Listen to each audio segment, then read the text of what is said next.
Hi everybody, welcome back to Make Do and Mend. Thanks for bearing with us last week. We had some technical difficulties with our account and we were locked out for a few days, so it meant we couldn't do our usual live streams. But we're back this week with another new project. So you might remember last year, if you were following us, we did some pre-recorded videos, and one of the videos that we did, we made one of these banners, just like a cloth banner for just hanging as home decor. And what I decided to do for this week is make a banner that's sort of a similar shape, but specifically for hanging some enamel pins on, because I have quite an extensive collection of enamel pins. If you've ever met me, you know I'm a little bit pin and patch obsessed. And I thought it would be fun, instead of just doing one that's like a single layer like this, which kind of the pins can kind of pull down, it gets kind of droopy, that I would do one that's a couple of layers thick and I would quilt it together. So I've got it just started here with my first sort of row of stitching, but I'm pretty much just gonna show you what that process looks like and show you how I got sort of to here. So I'll send you over here and get set up. So the fabric that I'm working with is an old chambray shirt, so just kind of like a lightweight denim-esque shirt, and I just cut the sleeves off to make this, and used one of the sleeves as this front piece, and then the back is another shirt. I used one of the sleeves from that, and the middle layer is a piece of cotton flannelette. You could use a quilt batting, or you could use anything that's got a bit of puffiness to it. I just wouldn't suggest anything like a t-shirt knit, because that stretch is going to kind of wobble and warp. And with quilting, you want it to kind of hold its shape pretty well. So what I've done is cut the fabric to about 11 inches by, I think, 8 inches. And then just cut these two triangles out of the bottom. You can kind of play around with the angle that you're using and sort of pick the shape that you want. You could even do it as a square. It doesn't have to be this kind of pennant shape. And I gave everything a nice flat pressing with the iron. Because when you're upcycling clothes, sometimes they can get kind of warped or wrinkly. So just to give it a press like that. And then I marked out kind of this grid that would leave me with these roughly 1 inch. Some of them are a little longer and some of them are a little shorter. But that would leave me with a bit of a grid. So the pins would kind of have like defined places to live, because most of them are about 1 inch around. So I have a bunch of different pins that I'll use on this one, and then we won't be able to get to it this week, but next week I'm going to put a binding on it, which if you check out our seam finishing video, there's a whole video there on seam finishing. And then instead of doing a casing like I did for the dowel on this one, I'm going to use the tabs from the shirt itself. So like, to show you sort of this part here on a lot of denim and chambray shirts will have this kind of like top stitchy tab. So I just cut that off, and I'm going to use that as a little 2 tabs to hold the dowel. And then here I did just some practice stitches just to see how I wanted to use the thread. And when I did those, I was using a much thicker thread. It's a Sashiko thread for mending. And then I decided I didn't want it to be quite that thick in the final version. So I've just settled on just a cotton thread that's just a regular weight. And I have a nice long skinny needle, and I started up here and I buried my thread in between the layers. So when I get to the end of this piece of thread, I'll show you how to bury that thread as well. And I'm just doing a running stitch along these lines pretty much until I run out of thread. I was hoping to film outside today, but the weather is a little bit precarious, so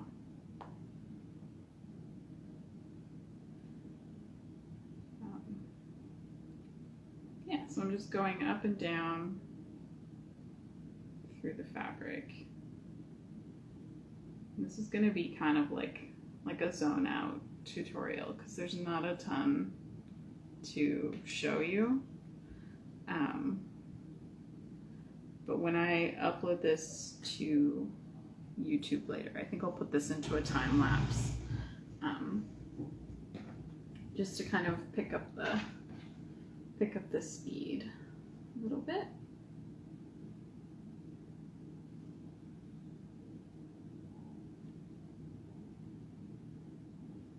I'm pretty new to hand quilting,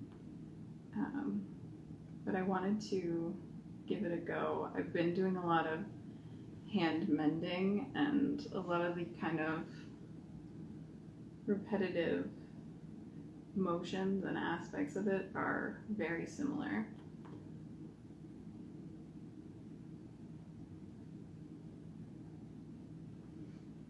Oh, I should explain what these safety pins are. So these are to sort of baste everything together, to like hold the 3 layers of my quilt sandwich together, which is what they call the backing, and outer layer.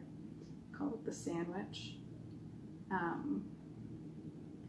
So if you baste your quilt together with these pins, then the 3 layers don't shift as you're working.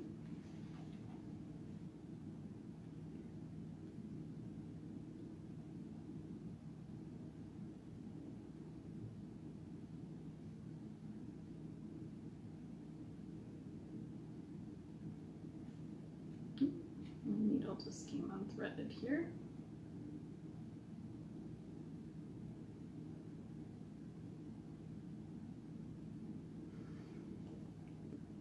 Just watch me struggle with rethreading a needle.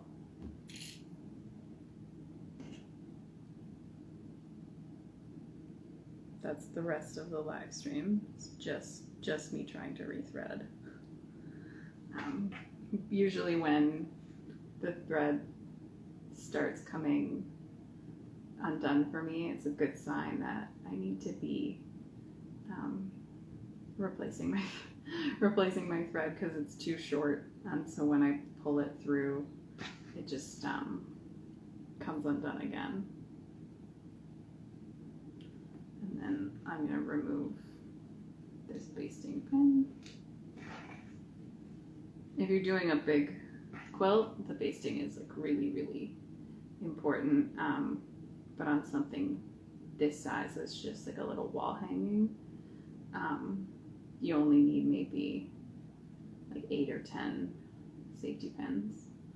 And the best way to do it is to open up all your safety pins and then like half put them in, like just slide them in, like, can't get it open. Slide them all in so that they're like this, where they're open, and do them all in rows. And then once they're all like this, go around and close them all in a row. They make these little gadgets for closing safety pins, which if you're doing a really big quilt would come in super handy, but for something like this, you don't really need it. So now that I'm done this sort of row, I'm going to go through the top 2 layers and not through my last layer, and just tie this off so that it's on the inside.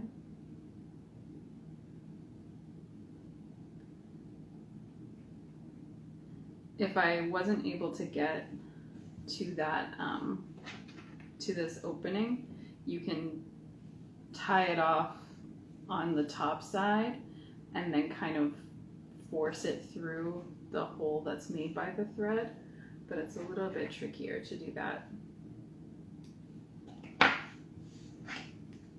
That's my first sort of round, and then I'm gonna do this row and come down to here and do that. So I'm kind of working in this U shape, I guess. And then I'll go back and I'll do the lines that are going the other way.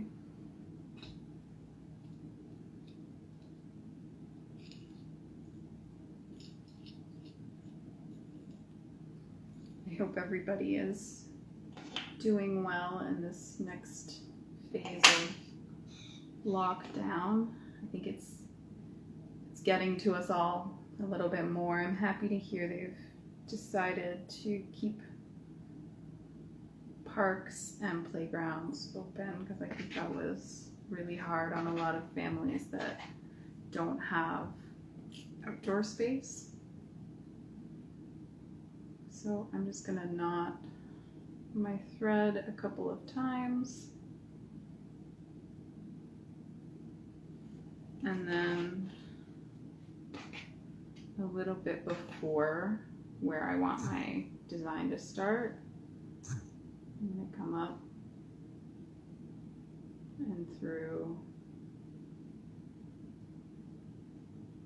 just the top 2 layers, and then do a stitch into here.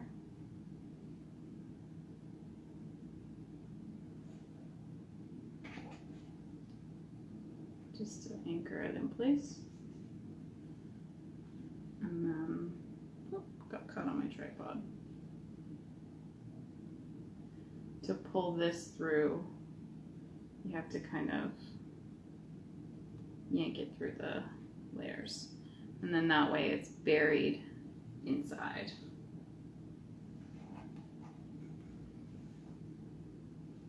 There's a couple different ways to bury your threads, but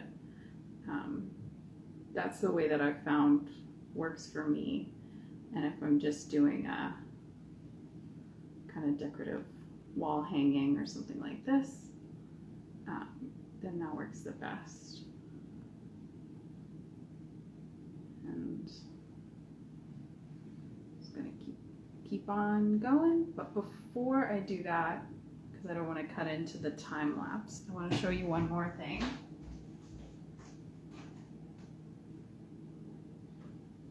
Which is a no-sew way of displaying your pins using an embroidery hoop.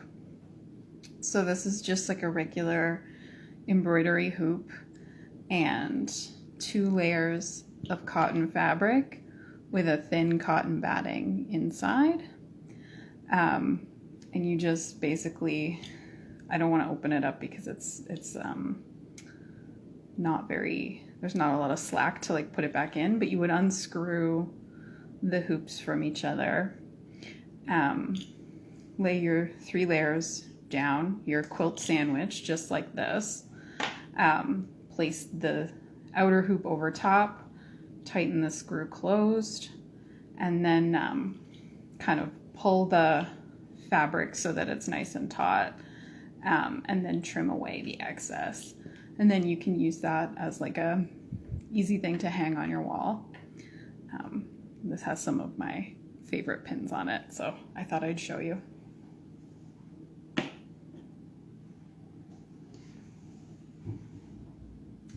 And now I'm just gonna keep on stitching for like forever, because there's a lot of lines.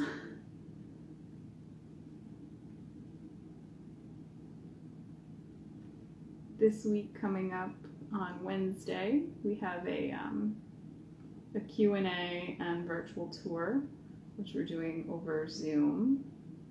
So if you'd like to attend that, there's a sign-up link in our bio. And on Wednesday evening from 6:30 to 7:30, we'll be sort of showing you around the inside of the tool library, because you haven't really been able to get a peek in there at all, especially since the last lockdown in January. We moved our sort of pickup area right to our storefront, just to stay sort of in compliance with curbside pickup rules. So we know that our members really haven't had a chance to like look inside of our space, and you haven't been able to come in and sort of browse around. So I thought it would be fun to take you on a little tour if you're curious about some of the specialty items that we have, or even just sort of how we operate. And then we'll go over questions people might have regarding sort of our procedures, and how things like the seed library and the repair cafe work right now. With the seed library, you used to just be able to come in and pick items out of a fridge, write down what you've taken or what you've donated. And now it's a little bit different. So Susan from the seed library will be there to answer your questions.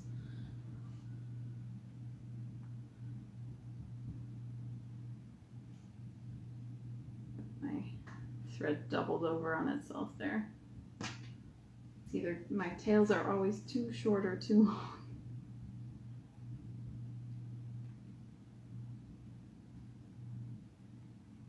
But a project like this is a nice way to kind of practice your hand sewing skills and kind of your motor skills that you might not use so much as an adult. And it's also a good project for younger people learning to sew as well.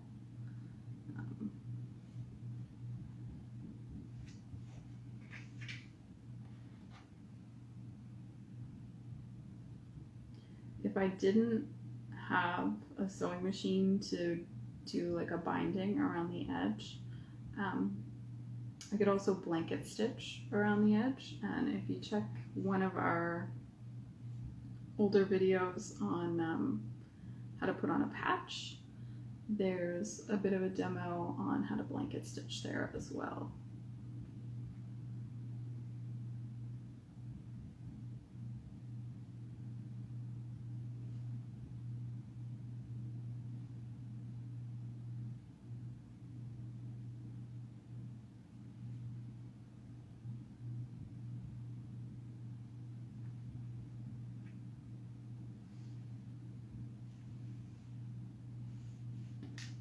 I'm not going to make it to the end, so I'm just going to bury this stitch now.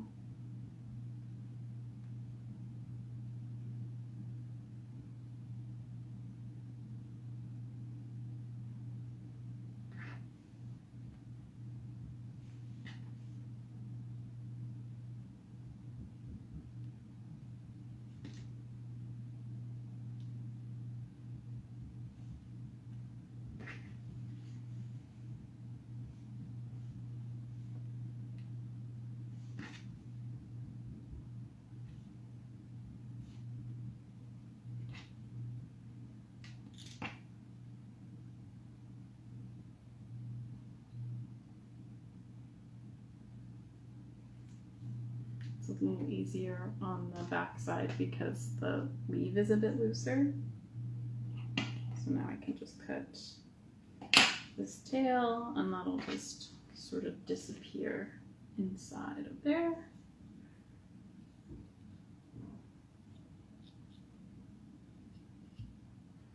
Because we're expecting to not be able to offer any in-person workshops over the next couple of months, just with the way things are going with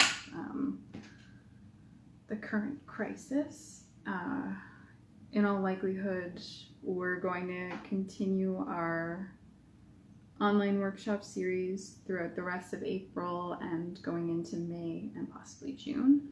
So if there's projects that you're eager to learn more about, definitely let us know by email or sending us a direct message or commenting on any of our posts, and we will try to get connected with somebody who is also keen to teach that topic.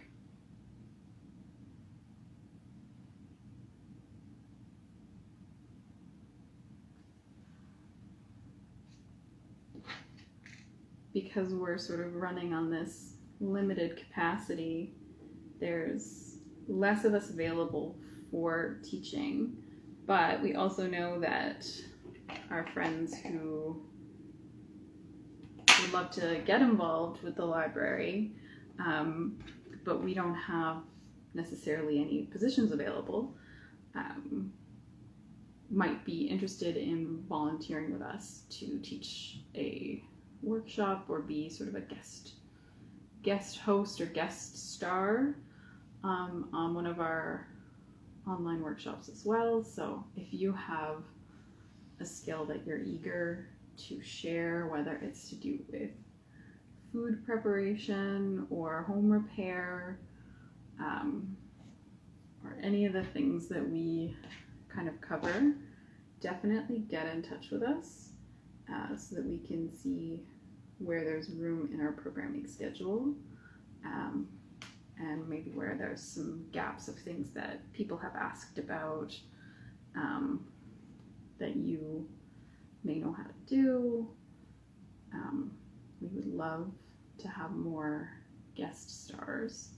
At this time last year, every week we had a new guest star because a lot of people were stuck at home and looking for things to do. So since we're kind of back in that boat now, definitely get in touch with us or look for any of our volunteer calls. We always post our volunteer opportunities on the PIN network. And what we have listed up there right now is for somebody who's interested in tool maintenance, who would come in and do things like check to make sure that our cords are all up to snuff and that things have like fresh blades, or there's all of our tools are running as well as they can be so that our members stay happy and stay safe. So if that's something that you're interested in, there is a listing on the PIN network right now.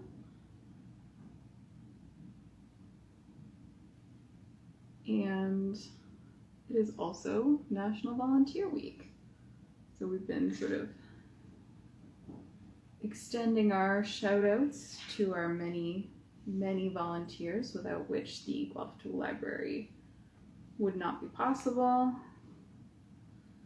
So definitely check our posts thanking our volunteers, and if you're coming in this week to pick up a tool or you're having something delivered, remember to extend your thanks to our volunteers, not just on National Volunteer Week, but every week.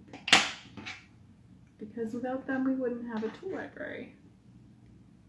And we think tool library is a wonderful resource and has been throughout the pandemic and long before. So I'm going to stop there for today just because it's a lot of straight lines. But I'm going to continue on with my stitching, and then next week I'll show you how to put the binding and the tabs on. And next week the stream should be happening a little bit later. I had to move it up today just due to a scheduling conflict in the house because there's 2 people that work from home here. But next week it should be at 5 o'clock so that I can just kind of roll straight into craft night afterwards. If you're interested in signing up for craft night, there's a link in our bio as well. We hold it over Zoom. It's just sort of a informal hangout where you can take whatever craft project that you're working on and join a bunch of us. We range in age from 8 years old to 80 years old, so come hang. It's a lot of fun. Thanks for joining this week's Make, Do, and Mend. I will update you next week on the progress of the pin banner. Have a great week, everybody.